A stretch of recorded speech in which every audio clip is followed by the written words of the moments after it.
see what there's there. This needs to be taken this distance.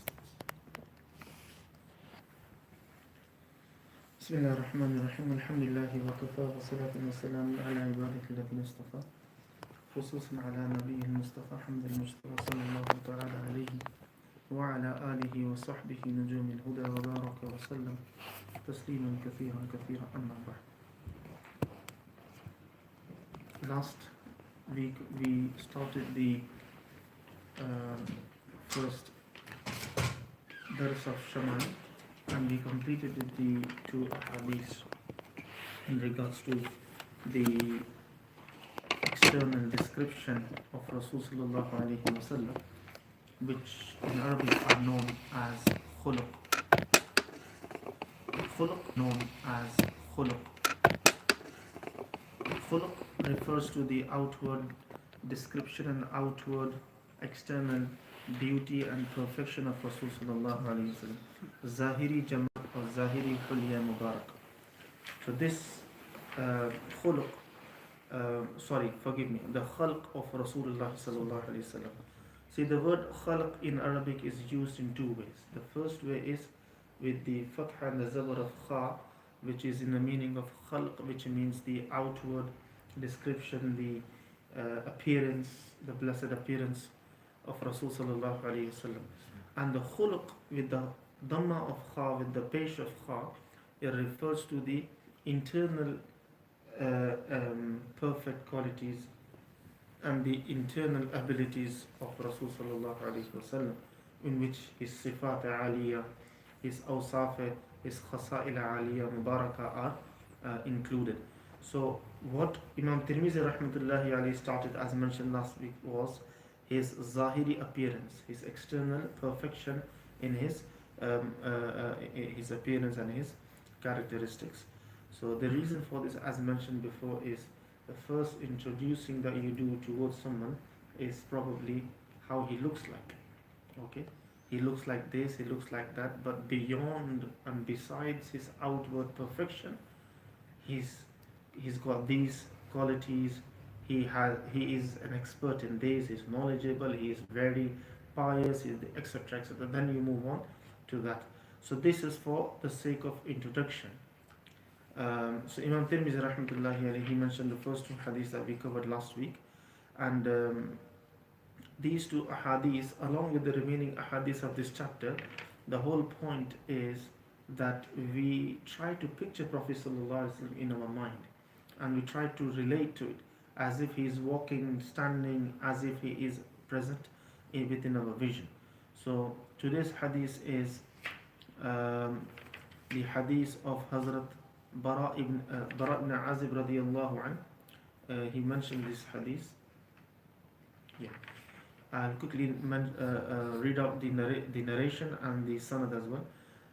Imam Tirmizi rahimahullah, he says, Bismillahir Rahmanir Rahim, وبالسند متصل منا إلى صاحب هذا الكتاب قال حدثنا محمد بن بشار يعني العبدي قال حدثنا محمد بن جعفر قال حدثنا شعب عن أبي إسحاق قال سمعت البراء بن عازب رضي الله عنه يقول كان رسول الله صلى الله عليه وسلم رجلا مربوعا بعيد ما بين المنكبين عظيم الجمة إلى شحمة أذنيه عليه حلة حمراء ما رأيت شيئا قط أحسن منه أو كما قال.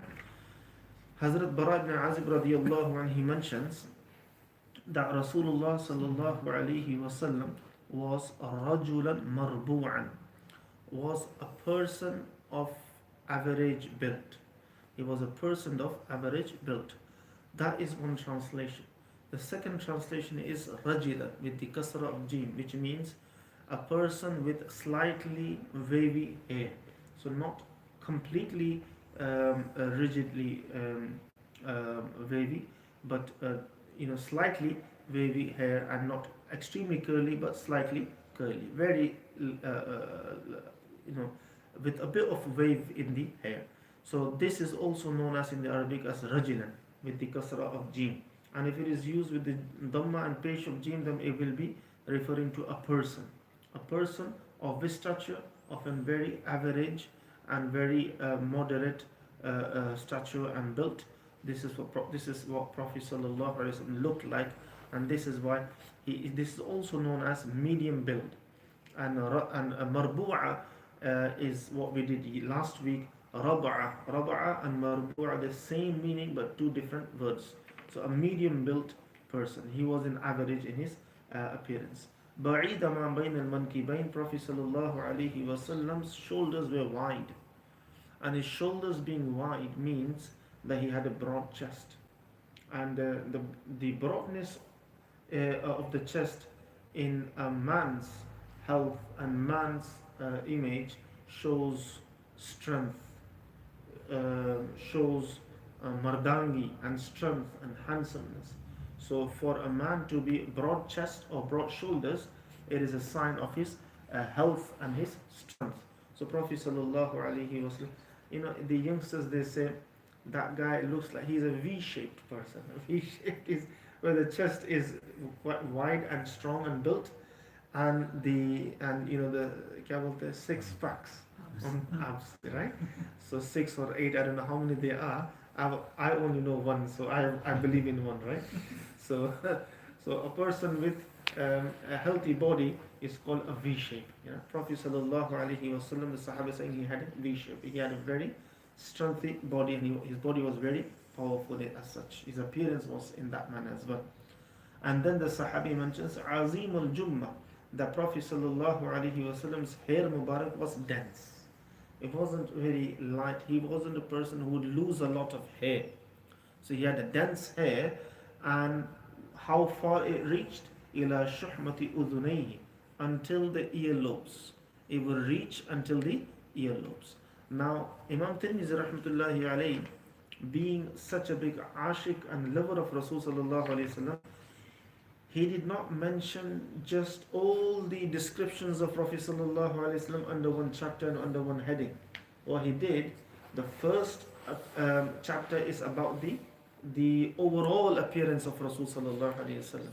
How would you look at him first time? This is how you would describe him, right? But then he went into detail. Next chapter, hence the second chapter starting, inshallah soon, it is a chapter fully dedicated for the hair of Rasul sallallahu alaihi wasallam. So then further ahadith in regards to the blessed hair Mubarak of Rasul sallallahu alaihi wasallam, he will collect them and he will mention them in further detail over there to have more focus. So for example, when someone is approaching in front of you, right? And when you look at your first sight on that person will strike you, will completely overtake you, possess your mind, right? And then you look at it the first sight and you'll be so amazed. Within that first sight, you want to go close and just look at him from head to toe, as if it is a masterpiece, as if it's been carved out of something so special and very carefully presented. So you'll go close and you look at each and every organ carefully from top to bottom. So the first chapter was just an overall presentation. As you go close to the muraqabah and the thought of Rasul sallallahu alaihi wasallam, then he will take you for a ride. He will take you from hair, then from this, then from that, then the seal of the Prophet on the back of Rasul sallallahu alaihi wasallam. He will mention a whole chapter on that, and he will explain all the ahadith and whatever was related in regards to the muhr and the seal of prophethood of Prophet sallallahu alaihi wasallam. So inshallah we'll talk much in detail about the blessed hair of Rasul sallallahu alaihi wasallam in the next chapter. But what the Hazrat Bara ibn Azib radiallahu mentioned over here is that it will reach to the earlobes. Now there are other riwayat that it will reach further than that as well. And what does it mean when you put them all into one context? Then inshallah I will explain that when we reach that chapter. One thing we know is Azim al-Jumma means Rasulullah sallallahu alaihi wasallam's hair Mubarak was dense. So he would look after his hair, and normally it is sunnah to keep the hair. A lot of people, they think it's sunnah to shorten the hair all the time. Shorten means to do halaq or qasar to such a degree, to trim it to so small that they actually are no longer there. This is not sunnah. Sunnah of Prophet sallallahu alaihi wasallam is to have longer hair, dense hair, and to look after them. Prophet sallallahu alaihi wasallam also did say, "Man kana lahu sha'run falyukrimhu." Whoever Allah has given him hair, then look after his hair, right? And the way to look after the hair, the food for the hair is oil. This is why it comes in the riwayah, the Prophet ﷺ used to apply a lot of oil. So much so that at times he would tie a cloth on his hair just so that the oil doesn't get to the head gear or the topi or the qalansuwa as you say in Arabic, or to the imam or to the clothes. So he would tie a cloth on his head to protect the oil coming to the clothes. So much so that the Sahaba, they say that this cloth was so much covered in the oil, it seemed as if someone has actually dipped this cloth in the oil and taken it out. Basically, the Sahaba, what they're trying to say is Prophet ﷺ used to use oil a lot. So using oil in the hair is sunnah. And then there is a specific way of using the oil, how Prophet ﷺ used it. He didn't just use it, put it in his hand and then just apply on his head. There is a tariq of using it. Inshallah, when we reach there, I will explain in detail how he would take it out in his palm, how would he start it off with, then what would he do next, then third, and then how would he apply in the hair, which area would he start in the hair from. So it is sunnah to follow these steps. And imagine in each and every step there is so much nur and barakah, right, in applying the hair. And this sunnah, not just men, even women can apply to this. Even women can apply to this sunnah of applying the oil in this particular manner. So the Sahabi said the Prophet ﷺ had dense hair because he would look after his hair. One point that sometimes people they do discuss over here is that Hazrat Ali radiallahu anhu, he would always shave his hair. His normal tariqah was he would always shave his hair. Why was that? If it was sunnah, why would Hazrat Ali radiallahu anhu shorten his hair all the time? This is because of a specific reason for Hazrat Ali radiallahu anhu. It's because Hazrat Sayyidina Ali radiallahu anhu, when he heard for the first time one hadith of Prophet sallallahu alaihi wasallam, he got so much concerned and worried about that hadith that he had to let go of this sunnah just so that he doesn't fall under the hadith, under the warning of the hadith in which Prophet sallallahu alaihi wasallam said that al-janabatu tahta kulli sha'ra of sha'ratin, that the janaba and the state of janaba, it lies beneath every hair. So if you miss even a single hair when you're doing ghusl for janaba, then your janaba is not lifted, and then there's warnings for that. Many warnings are the angels do not enter the house. Some warnings are that Allah Ta'ala will not forgive, or some warnings are that Allah Ta'ala will not look at with mercy to that person who stays in the halat of janaba. Salat is not accepted. Malaika are distanced. So there's such warnings to remain in the state of janaba unnecessarily. The Hazrat Ali radiallahu anhu got so scared, and because of that he said, I rather not keep my hair. And he used to say in Arabic, وَمِن ثُمَّ عَادَيْتُ رَأْسِي, and he would repeat it 3 times. وَمِن ثُمَّ عَادَيْتُ رَأْسِي. Since I've heard the hadith, I have made my hair my enemy. Means I can't tolerate my hair because I'm so scared. What if even a single hair is left dry and I was to go to janaba ghusl and I was unable to wash that for any reason, just to be on the safe side, he would not keep his hair. So that is an exclusive matter. We should not take that as a norm, but the norm is to keep the hair, to maintain the hair. In the life of Prophet sallallahu alaihi wasallam, he only shaved his hair 4 times. The life of Prophet sallallahu alaihi wasallam, he only shaved his hair 4 times. So anyway, coming to the point that Hazrat Bara ibn Azib said, his hair was dense because as it would grow, he would trim it from the back and bring it to the line of his earlobes. Then it would grow again, then he would trim it. Then it would grow again, and length become lengthy and long, then he would trim it again. So this was the sunnah of Rasul sallallahu alaihi wasallam. And then the Sahabi says, alayhi hullatun hamra. I saw him once wearing the clothing of red striped clothing. So a top garment and a bottom garment. Hulla refers to 2 things, right? Jora. In Urdu we call it jora. So pair of clothes, a top garment and a bottom garment. Top garment was the rida, the lengthy cloak that the Arabs used to wear, the Sahaba Rasul sallallahu alaihi wasallam. So that was a lengthy cloak. Prophet sallallahu alaihi wasallam used to wear this as well, and this was the rida. And there was a certain rida. Rida is the Arabic word for cloak, just like thobe is for this, isn't it? This customary thing, this is thobe. But this was not worn by Prophet sallallahu alaihi wasallam. Remember, many people they think this is Sunnah Prophet. This is not the Sunnah Prophet sallallahu alaihi wasallam. No. This is the dress of the Arabs, right? But because it's somewhat closer to what they used to wear at that time, hence we like to wear it. But if you ask the Sunnah, this is not the Sunnah. Have you seen certain people in traditional Pakistan, Afghanistan, that side, they wear a lumbi chadar, right? They wear a long cloak, right? And then they used to wear, there was a certain particular way of wearing it as well. And that's been described in the hadith as well. Inshallah, what I'll do one of the days in Dars, I will bring a lengthy cloak and I will show exactly how it was worn at the time of Prophet sallallahu alaihi wasallam. So, hulla, this word in this hadith refers to the long cloak and the lungi. What we call lungi nowadays was the izar in Arabic. In Arabic, the word izar doesn't mean the trousers what we wear. It means a lungi. And now in Urdu, the izar is the trousers what we wear. So the common wear and common use of Prophet sallallahu alaihi wasallam was the lungi mubarak, and on the top was a lengthy cloak. Okay, and at times he would also wear qamis. Qamis is not the shirt, the t-shirt or the shirt that we wear. Qamis is somewhat similar to the the qamis that our traditional clothes are, but slightly lengthier and with slight difference to it. I'll explain that to you as well.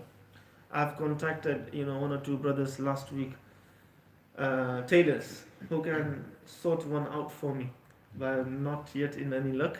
Do dua that Allah Ta'ala give us the tawfiq and then give us this opportunity. You see, I normally I used to have one cloth before which was very similar to the clothing of qamis of Rasul sallallahu alaihi wasallam, which unfortunately became small, and I had to. Since after that, I haven't had a chance to go to a tailor. I've been calling, but even last week I said, okay, I need someone who can tailor this cloth for me. Those of you who go to Darlum, if you see Hazrat's libas at the moment, that is exactly or very, very similar to the qamis of Rasul sallallahu alaihi wasallam, which has been described in the books of Shamail. We'll come to that later on, inshallah. So hulla means the cloak and the izar, the tahband, the lungi mubarak, and the lower garment. Question is, did Prophet wear trousers or not? Answer is no. It is not proven that he wore trousers. But the fact is, he did buy trousers. That's proven in the hadith. He bought it. It comes in the hadith. But there is no such subut that he wore it. But the Sahaba used to wear it. Sahaba used to wear it. And hence, there's no harm in wearing trousers, it's fine. But more closer sunnah is lungi. These are those of us who might not wear it outside, at least try to wear it at your homes. And you will see that inshallah, even this clothing will bring nur in the heart, only because we're following the sunnah of Rasul sallallahu alaihi wasallam. Amongst Bengali brothers, this is their tradition. They wear lungis all the time. Alright? Even when they go out in the masjid, they sometimes come with the lungis, which is a very good tradition. And I've seen, unfortunately, certain people, they laugh about that, not realizing that they're laughing on the sunnah of Prophet sallallahu alaihi wasallam. But the message to the Bengali brothers is, they should not wear it thinking is their country custom, rather they should wear it thinking is a sunnah of Rasul sallallahu alaihi wasallam. Okay, moving on, and then the Sahabi says that hamra, it was striped with red strings. This was a particular clothing that was brought from Syria at that time, Sham. And this clothing was recognized as a red clothing. It was not fully red, but what it had was red stripes, going throughout the cloth. Some of us, you might have seen this, I can say, by wearing stripes, in design. So this cloth had red stripes in design. So these clothing, they were either coming from Syria with red stripes, or they were coming from Sham with black stripes. So hence then they would be known as Sauda, Hullatun Sauda, i.e. the black striped ones. or they were coming with green striped, or they were coming with different stripes. So the one with the red stripe, Prophet ﷺ used to like that a lot. It was quite decent and used to fit on his body a lot. The Sahaba, they said, it looked perfect on his body. So it would fit in so well with his posture that he would look very beautiful in that. So Prophet ﷺ at times when he used to wear that, Sahabi is saying, I can look at that manzar, and he says, مَا رَأَيْتُ شَيْئًا قَدْتُ أَحْسَنَ مِنْهُ. Subhanallah. He says, I've never seen any manzar, any scenery, any place more beautiful, or anyone or anything more beautiful than the manzar of Rasul sallallahu alaihi wasallam when he would wear those clothing. He would look amazing in that. His appearance he would just shine out in that. It would catch our eyes and our attention. And his hair and his Mubarak posture, and then on top of that his wide broad chest and his appearance would totally take our eyes and take our attention away.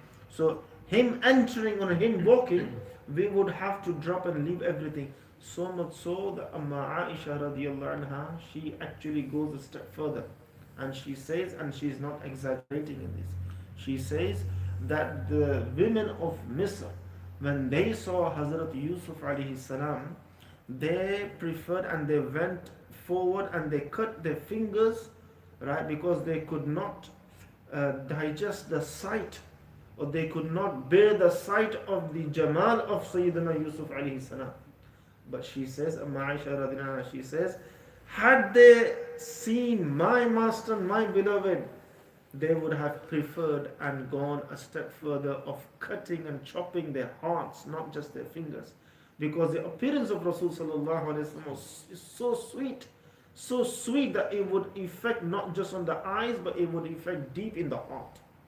It would take attention, total attention. A person will not be able to look anywhere and think about anything. He'll be just looking at the amazement of the scenery of Rasul sallallahu alaihi wasallam. And then as Aisha radhiyallahu anha said, she used to say out of love that lil afaqi shamsun walana shamsun, कि एक सूरज तो पूरे उफक में है, एक पूरे दुनिया का एक सूरज है, और एक सूरज अल्लाह ने हमें दिया है, हमारा आका आप सल्लल्लाहु अलैहि वसल्लम. Because of the shine, the glory, the amazing appearance of Rasul sallallahu alaihi wasallam, Sahaba, they would not be able to think or look at anything else.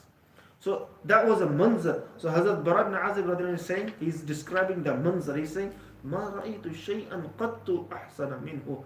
Can you imagine how beautiful the Sahaba, how amazing were the eyes of Sahaba that they actually were able to bring the scenery in their eyes. How blessed were their eyes. We could not even think about it. Anyway, moving on. The second hadith Imam Tirmizi mentions, وَبِهِ قَالَ حَدَّثْنَا مَحْمُودُ بْنُ غَيْلَانَ قَالَ حَدَّثْنَا وَكِيعٌ قَالَ حَدَّثْنَا سُفْيَانُ عن أبي إسحاق عن البراء بن عازب رضي الله عنه قال ما رأيت من ذي لمة في حلة حمراء أحسن من رسول الله صلى الله عليه وسلم له شعر يضرب منكبيه بعيد ما بين المنكبين لم يكن بالقصير ولا بالطويل. Second riwayat is also from Hazrat Bara ibn Azib radiyallahu anhu, and he says now in this riwayat, he says, I have never seen a person with lengthy hair in red striped clothing more beautiful than Rasulullah sallallahu alaihi wasallam. These things are odd. Someone can have lengthy hair, might look good on him, but that could be the only thing looking good on him. Someone can have hullatun hamra, that nice red striped clothing, but that is it. That might be the only thing looking good on him. But he might be looking good in that aspect only. But very less you will have someone who will have lengthy, long, beautiful, dense hair, slightly curvy, and then wearing this red striped clothing, and then even then might not be giving that amazing scenery. But when these things would join in Rasulullah sallallahu alaihi wasallam, it would be nothing more. You would not want to see anything more beautiful than that. In other words, Sahaba, what they're trying to say is people travel far and wide to see good scenery. But he's saying that this was a scenery to be witnessed. It was a scene, it was just a manzar that, glorified as if, Allah's qudrat and His kamal and Allah Ta'ala's jamal is reflected. So much so that Mullah Ali Qari rahimahullah, he quotes he says, the Allama Qurtubi rahmatullahi alayhi has written in tafsir, one of his places, in his tafsir, he says that the truth of the matter is that Allah Ta'ala hid the complete beauty of Rasul sallallahu alaihi wasallam. He did not display all the beauty of Rasul sallallahu alaihi wasallam. Allah Ta'ala displayed all the beauty of Sayyidina Yusuf alayhi salam, but he didn't display full complete beauty of Sayyidina Rasulullah sallallahu alaihi wasallam. And had Allah Ta'ala done that in the dunya, then people wouldn't have had the ability to actually fix their sight on Rasulullah sallallahu alaihi wasallam. His Jamal was of next level.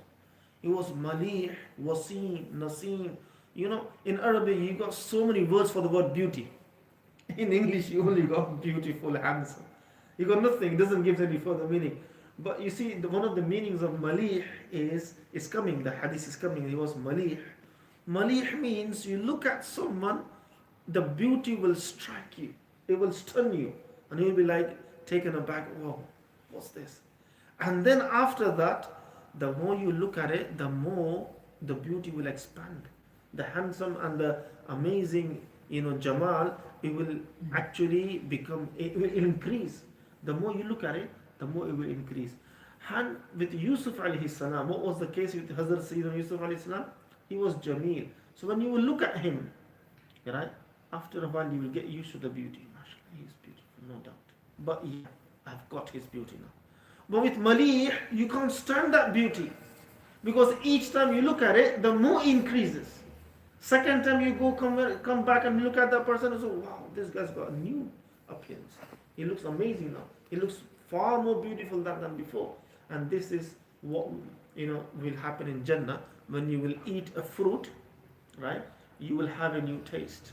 When you will eat it from a different side, or when you eat a different fruit of the same kind, it will have a different new taste, right? Because Allah Ta'ala wants to entertain the people of Jannah. How amazing were the Sahaba. Allah Ta'ala entertained them in dunya.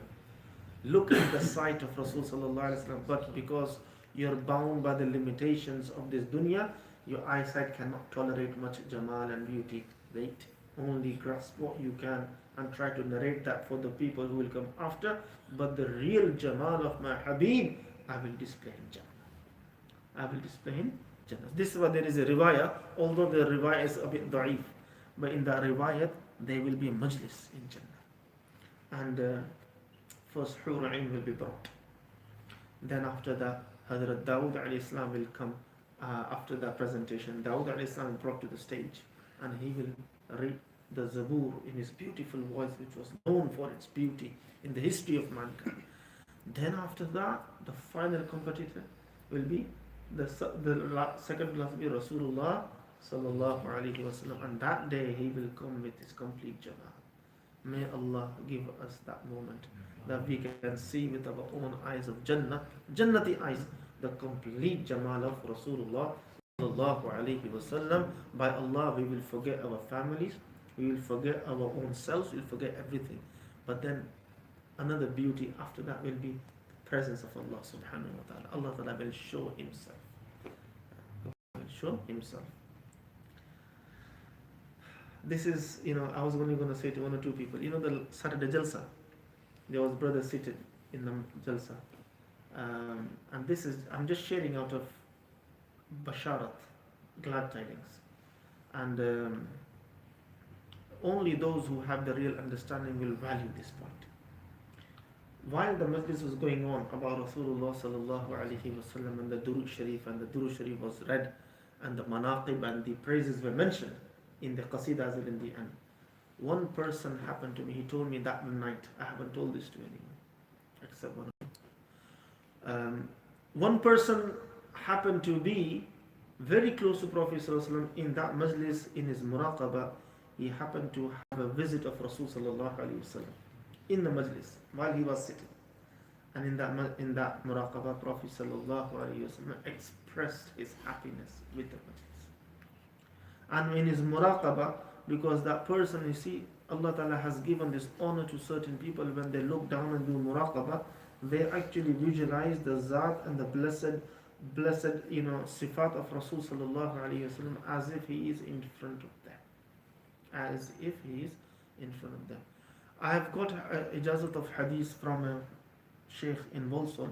His teacher who taught him Sahih Bukhari, while teaching Sahih Bukhari, many times in his muraqabah he would deeply be engrossed and he would have the honor of meeting and visiting Rasulullah sallallahu alaihi wasallam. There are many people like this, and Allah Ta'ala gave them ajib maqam, and this is because of the adherence to Sunnah, and number two, because of the pabandi with Durood Sharif, and number three, because of the love for Rasul sallallahu alaihi wasallam. They have gained this level that we sometimes think, how can that happen? How has this happened? So coming to the point, these people, they visualize Rasul sallallahu alaihi wasallam. They can see him from the eyes of the heart, and the love for Rasul sallallahu alaihi wasallam, they're longing to wait him. Imagine what would be the kayfiyat when they will be seeing him on the day of judgment. Huh? This is why Bilal radiallahu, when he was leaving the dunya, the daughter came and comforted him. Abba, don't worry, don't worry. He was crying. No, sorry, forgive me. He was very happy. And the daughter said, Wa bata, wa hazana, you're leaving us. He said, my daughter, don't worry, don't complain. غَدًا نَلْقَى مُحَمَّدًا وَحِزْبَهُ. Subhanallah. He said, don't worry, time has arrived. I'm going to go and meet my Habib in Barzakh. Because when you reach Barzakh, if you're pious, you do get a chance to meet Rasulullah sallallahu alaihi wasallam. Hazrat غالبا Hazrat Gangohi or Hazrat Qasim Nanuti rahmatullah, غالبا one of these two. There was a very pious person, He was near the end of his life, and he happened to be in a faraway place, and Hazrat Gangohi or Hazrat Nanuti, they were different, they were in India. So in the dream they saw the Prophet sallallahu alaihi wasallam and Sahaba Kiram, including Khulafa Arba, they have arrived to collect someone. In the morning when he woke up, they arrived with the kafan in the hands to collect someone. In the morning when this sheikh woke up, he heard the news that so and so has passed away. He said, मैंने रात में ख्वाब में देखा कि आप उनको मुलाकात करने के लिए. There are many people like that. They are only with the visit of Rasulullah sallallahu alaihi wasallam. Once, I'll finish on this, but once, one of my friends in Darul Ulum, he asked Abu Hazrat, I'm bechained to visit and see Rasul sallallahu alaihi wasallam, but I don't have the himmat of doing dua that, oh Allah, I want to see Rasulullah. I'm not worthy of it. But what can I do to see him?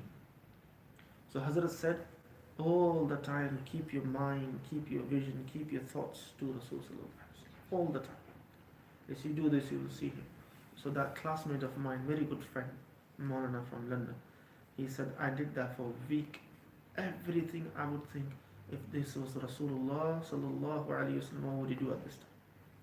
What would be his dealings now? How would he say? What would he do? Right? And I was continuously reading Durood Sharif. My mind was totally absorbed in the blessed Zat of Rasul sallallahu alaihi wasallam. He said, I met Prophet in my dream, and I was in the Tajweed class, he said, and I saw him coming inside, and I embraced him and everything. So many people, they have this honor because of what? Because of the qurb that they have. And this majalis, this is why I always stress that only if the people were to have the qadr of the majalis of Rasul sallallahu alaihi wasallam, then they will say, the majalis of hadith are the majalis of Rasul, majalis of durood are the majalis of Rasul, majalis of fikr of Nabi sallallahu alaihi wasallam are the majalis of Rasul sallallahu alaihi wasallam. Just like Allah Ta'ala and Prophet, we cannot give this assurance for Allah Ta'ala, but just like Prophet sallallahu alaihi wasallam was happy with them, and if you do dua, that Allah Ta'ala also become happy from the majlis that we had on Saturday, and how honored are those who were present. So this is why Allah Ta'ala give us close attachment and qadr for the majalis of Rasul sallallahu alaihi wasallam. Quickly, inshallah, few sunnahs for sleeping. One of the sunnahs mentioned in the ahadith is this is in Bukhari Sharif as well. The Prophet sallallahu alaihi wasallam after Isha would hasten to sleep. After Isha, he would hasten to sleep, which means that any social gatherings should not take place after Isha unless if they are for dini purpose. They are for the sake of ta'aleem, tabligh, or they are there for the sake of helping someone in need. So if there is no such need, then a person should hasten towards sleeping, retire to bed. They said the ulama, they say after the Isha there are two things. Number one, either give that time for your rest or your family. Prophet ﷺ, at times he would speak to his wives after Isha. That was the time dedicated for his indoor household, things. And he would speak to his family members. He would sometimes they would read a story and he would listen and he would respond, conversate what happened in the day. Or if not that, then salat, and if not that, then sleep. Right? Our household sometimes it is our time fixed for TV programs. We miss so and so program, let's catch up on that. So this was not right. And likewise, many socializing take place at this time. This is also not good. It's not as haram, but if you look at strictly the sunnah of Rasulullah, you will find either give time to your wife, family, or if there's a need, ta'aleem, tabligh, or ibadah, fine. If not, sleep. So this was the tartib of Rasulullah. This is in the Bukhari Sharif. Yeah? Number two is when you close the doors at night, when you're going to sleep, then you should close the doors saying Bismillahir Rahmanir Rahim. This is in Sahih Muslim. So when you close the door by saying Bismillahir Rahmanir Rahim. In another hadith, Prophet mentioned, Shaitan cannot open the door, i.e. even robbers will not come in, inshallah. No harm will come to you if you close the door by saying Bismillahir Rahmanir Rahim. Likewise, when you're putting the lock on the door, or you've got whatever lock system, right? Then while locking, just say Bismillahir Rahmanir Rahim. Inshallah, no harm will come to you through that. And last thing is, when you are covering, you got container, a pot, or bowl, plate, whatever, you got something in it, then cover it with something, with a cover. If you got nothing to cover whatsoever, then just put a stick on it. Stick on it could be a long spoon or a knife or something on it that you can cover it with. This is also the sunnah of Rasulullah. And while you're covering it, say Bismillahir Rahmanir Rahim. So inshallah that container will be saved from the athar of shaitan in the night. So this is also mentioned in the in Sahih Muslim as well. Both the last two sunnahs are mentioned in Sahih Muslim, that when you're covering any burtan or any container of food, whatever, then also cover it by saying Bismillah ar-Rahman ar-Rahim. Allah Ta'ala give us tawfiq to act on the sunnahs. Allah Ta'ala accept this dars. Allah Ta'ala give us tawfiq to be steadfast on this. And Allah Ta'ala make this dars a means of His happiness and pleasure. And Allah Ta'ala make this dars a means of the happiness and pleasure of Rasulullah Sallallahu Alaihi Wasallam. I try my best as a ma'mul to at least complete 5,000 Durush Sharif for the sake of this dars. And I read that this is a haqq upon me from Rasul Sallallahu Alaihi Wasallam. Just like initial days of Islam, I don't know if you know, it's in the Quran as well. Sahaba were told to give a sadaqah before attending the majlis of Rasul Sallallahu Alaihi Wasallam. Right? Why? So that when you pay for something, you have value for it. Yeah. And you don't pay for something, you think, oh, it's alright, I can come and I won't leave. So Prophet, the Islam taught the Sahaba, before you go to majlis of Rasul Sallallahu Alaihi Wasallam, give some sadaqah. But then later on that was abrogated and that ruling was removed. So our fees for the majlis is the Durush Sharif. If you do that, inshallah, then we will benefit a lot. What I have done is just for today's sunnah eating, mashallah, Nasir Bhai has prepared melon, and I've got dates. So we'll have dates and melon. This was also the sunnah of Prophet sallallahu alaihi wasallam. Inshallah, I'll quickly go and get the dates. इसको फारिग करते हैं.